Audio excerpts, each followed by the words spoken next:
Assalamualaikum warahmatullahi wabarakatuh. Perkenalkan, saya Irina Hidayati Andani dengan NIM PO 7139025010 di kelas 1D.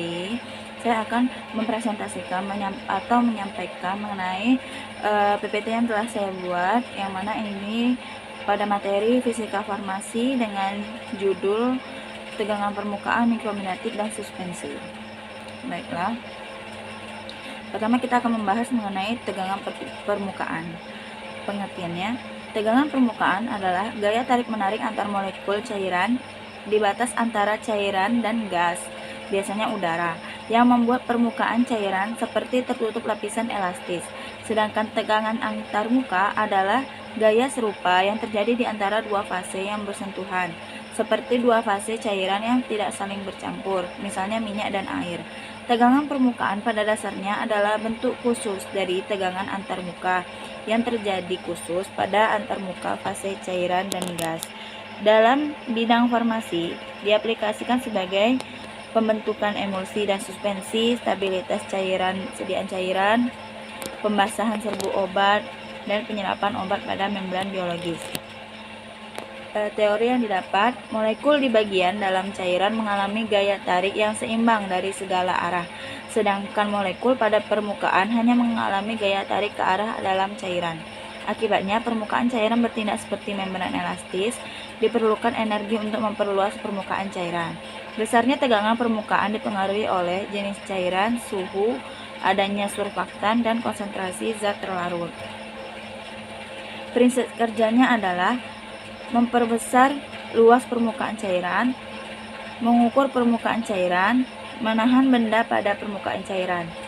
Metode pengukuran ditentukan tergantung dengan apa yang mau dihitung, kemudian dan kemudahan dan ketetapan yang diinginkan, ukuran sampel, dan melakukan penelitian terhadap waktu atau tidaknya. Metode yang dapat dilakukan dengan dua metode, diantaranya metode cincin Dunong atau metode kapiler. Pada metode pengukuran pipa kapiler terdapat sebagai berikut. Bila suatu pipa kapiler dimasukkan ke dalam labu berisi zat cair, maka pada umumnya zat cair akan naik di dalam tabung sampai jarak tertentu. Dengan mengukur kenaikan ini, tegangan permukaan dapat ditentukan karena diimbangi oleh gaya gravitasi ke bawah dan bobot cairan tersebut.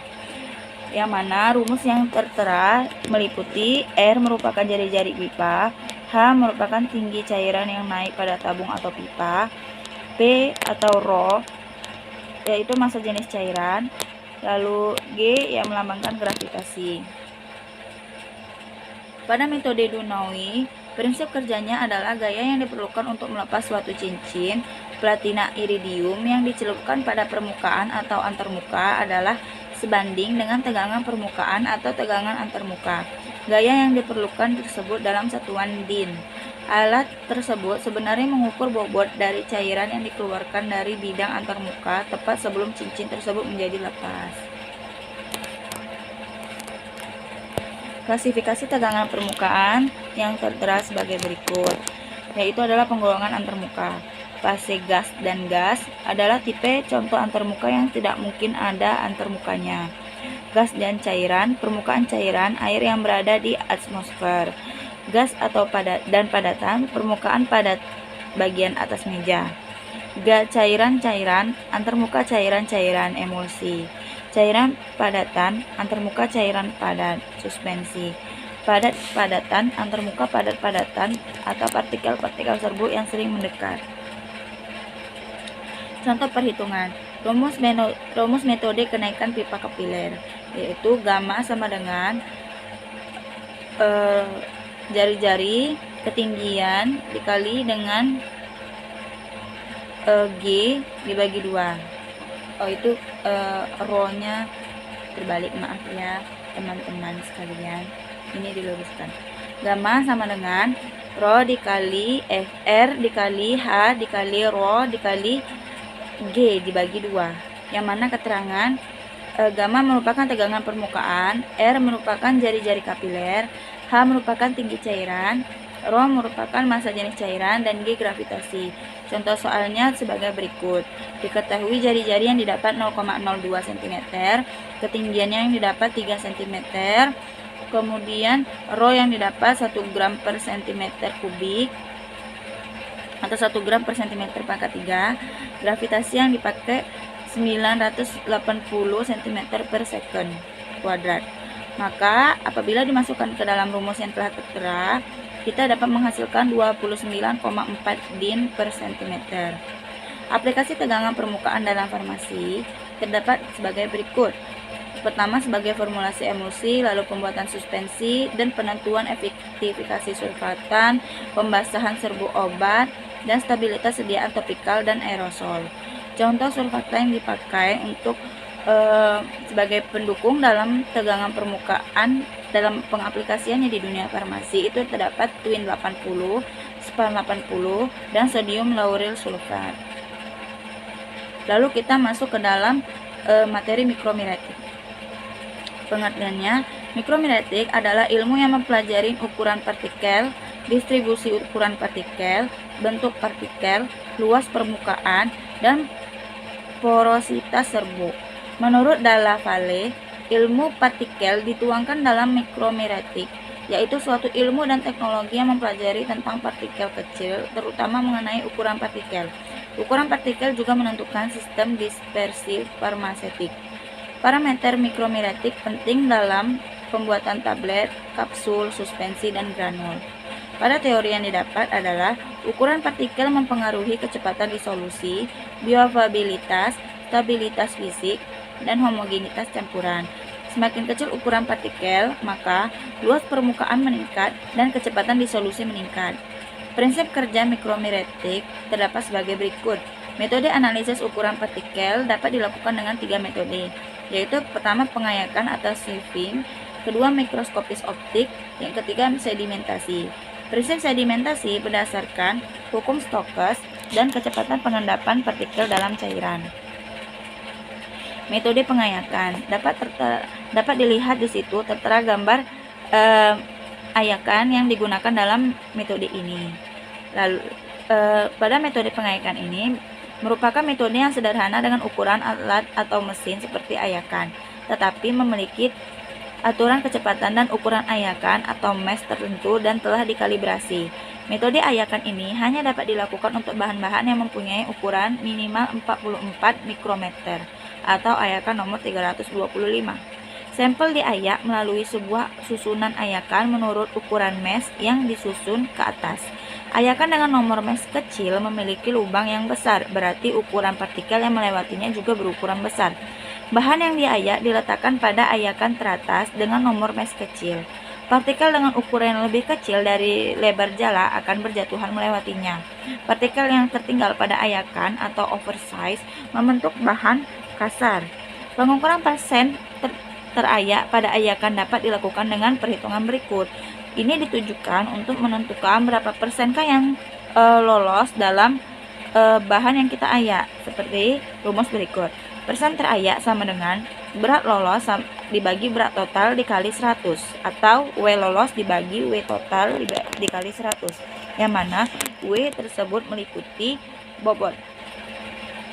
Metode mikroskopik optik. Pengukuran partikel dengan menggunakan metode mikroskopik biasanya digunakan untuk pengukuran partikel yang berkisaran 0,2 mikromimetik sampai kira-kira 100 mikromimetik. Metode ini dapat digunakan pada pengukuran partikel untuk sediaan suspensi dan emulsi. Manakala sediaan tersebut terlebih dahulu diencerkan, kemudian diletakkan pada slide, dan kemudian dilihat di mikroskop dengan standar slide mikrometer.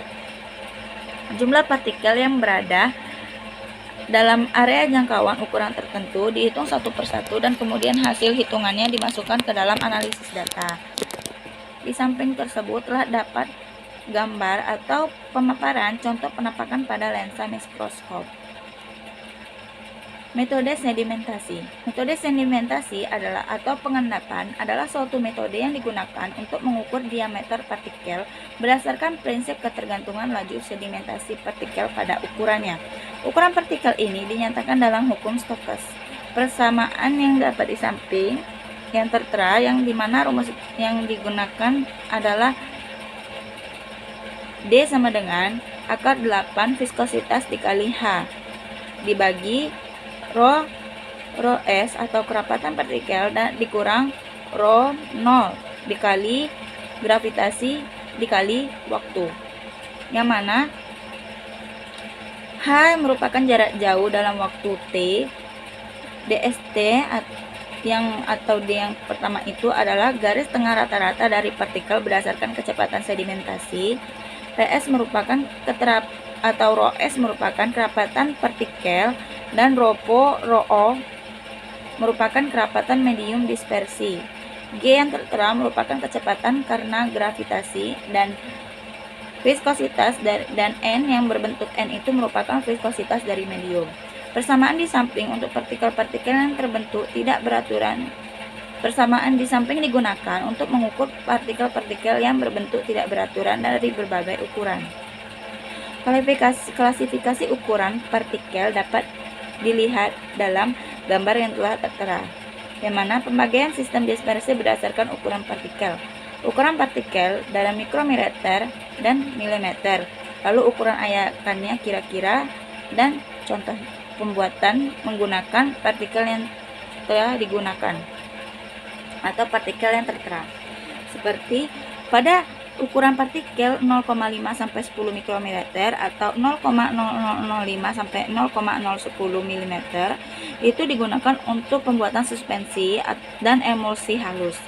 Sedangkan untuk 10 sampai 50 mikrometer itu digunakan sebagai batas atas jarak di bawah ayakan partikel emulsi ke atas dan partikel suspensi terflokulasi. 50 sampai 100 mikrometer merupakan pengaplikasian untuk batas bawah ayakan atau jarak serbuk halus.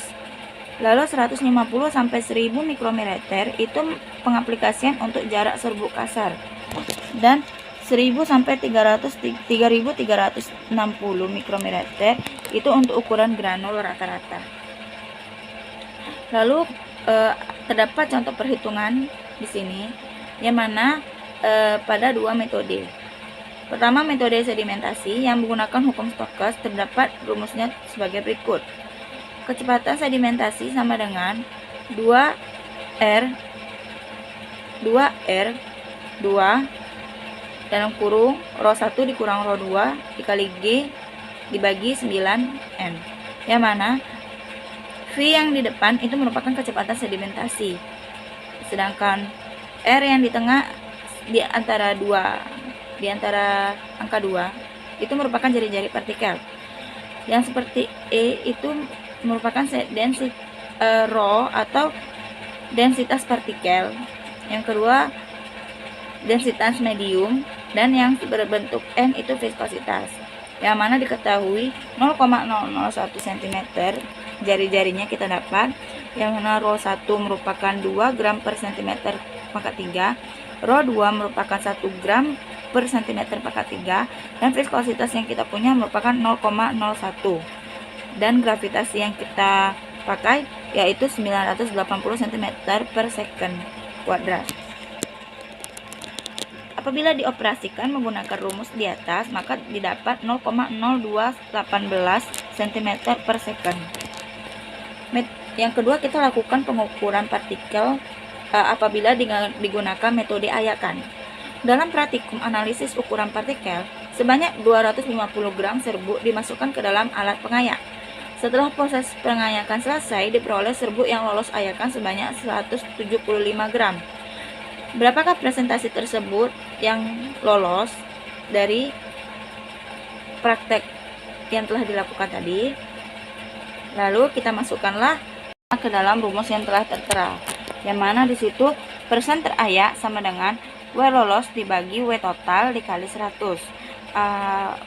Mohon maaf apabila terjadi kesalahan dalam penulisan yang ada di dalam PPT tersebut, PPT yang diterterakan sekarang, tapi yang benarnya itu. Diketahui W lolos sama dengan 175 gram dan W total 250. Jadi rumus yang seharusnya adalah persen terayak sama dengan 175 dibagi 250 dikali 100 sehingga mendapatkan 70%. Jadi persentase serbuk yang teraya adalah 70%. Lalu kita masuk ke aplikasi Micromeretic dalam farmasi, yang mana ini meliputi menentukan homogenitas serbuk, mengontrol kecepatan disolusi obat, menentukan stabilitas suspensi, memperbaiki sifat alir granul, dan meningkatkan bioavailabilitas obat. Berikutnya kita masuk ke dalam materi suspensi. Pengertian, suspensi adalah sistem dispersi heterogen yang mengandung partikel padat tidak larut yang terdispersi dalam medium cair. Suspensi juga dapat disebut suatu dispersi kasar, di mana partikel zat padat yang tidak larut terdispersi dalam suatu medium cair. Suspensi terdiri dari dua fase yang tidak saling campur, yaitu fase terdispersi zat padat dan fase pendispersinya, yaitu pelarut. Contohnya air. Karakteristiknya adalah partikel dapat mengendap, harus dikocok sebelum digunakan, memiliki fase terdispersi dan medium pendispersi.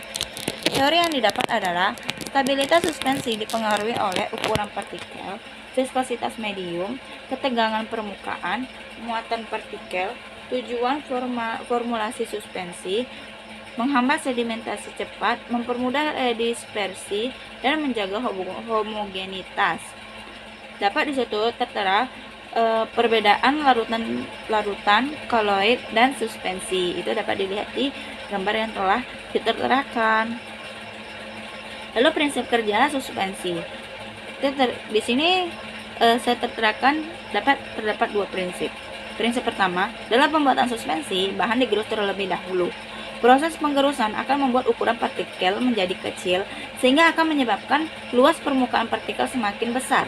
Suspensi merupakan sediaan yang terdiri dari dua fase yang tidak campur, yaitu bahan padat sebagai fase terdispersi dan pelarut sebagai fase pendispersi. Karena tidak campuran ini, maka terdapat tegangan antarmuka antara permukaan padat, yaitu fase padat, dan permukaan pelarut, yaitu fase cair. Prinsip kedua adalah partikel padat didispersikan dalam cairan. Penambahan suspending agent meningkatkan viskositas. Lalu surfaktan membantu pembasahan partikel. Bahan tambahan yang dilakukan dalam pembuatan suspensi ini, atau dapat kita sebutnya itu surfaktan, itu ada 3 yang saya terterakan, yaitu CMC Na atau NaCMC, lalu gom Arab ini sebagai surfaktan alami, lalu yang ketiga tragakan. Baiklah, berikutnya klasifikasi.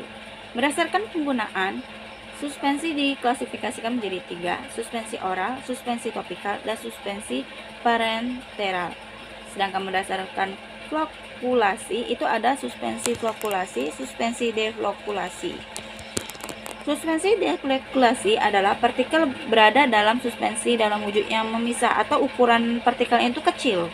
Lalu laju pengendapatan lambat karena partikel mengendap terpisah dan ukuran partikel minimal. Endapan yang terbentuk lambat.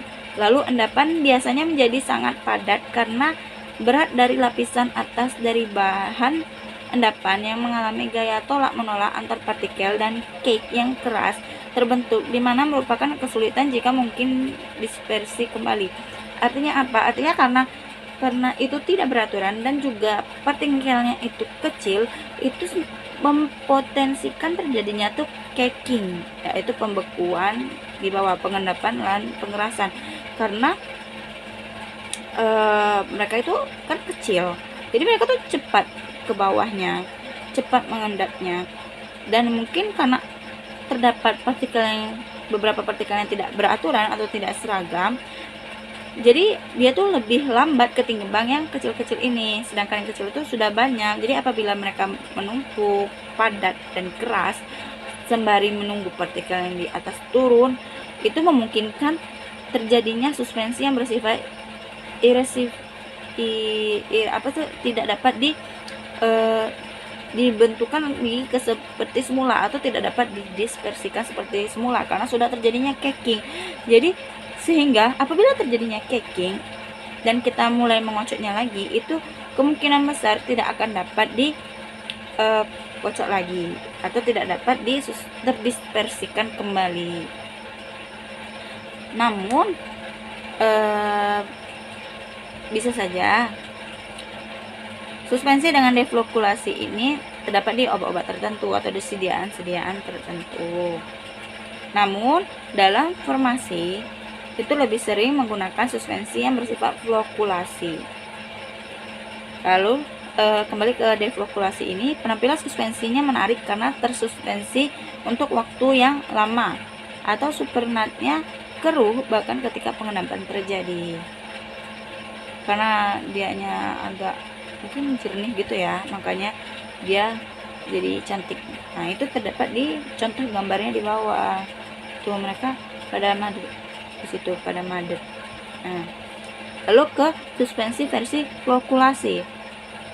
Partikel membentuk agregat bebas itu yang besar-besar dan ukurannya ya yang ukuran itu besar-besar sehingga waktu dikocok itu yang atas dan ke bawah itu lambat ke bawahnya. Dan kalaupun sudah sampai di bawah, mereka nggak bakal berbaris rapi karena kan bentuknya besar, jadi kayak numpuk kayak batu gitu loh. Jadi bisa terdispersikan kembali. Lalu laju pengendapan tinggi karena partikel pengendapan sebagai flokulasi. Endapan yang terbentuk cepat, partikel tidak mengikat kuat dan keras satu sama lain, tidak terbentuk lempeng. Endapan mudah untuk didispersikan kembali dalam bentuk suspensi aslinya.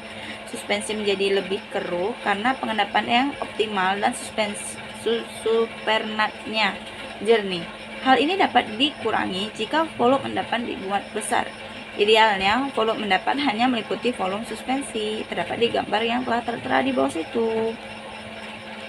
Lalu kita masuk ke bagian perhitungan. Pada perhitungan sedimentasi ini, kita mempunyai rumus atau persamaan yang mana F sama dengan VU dan V0 atau VO.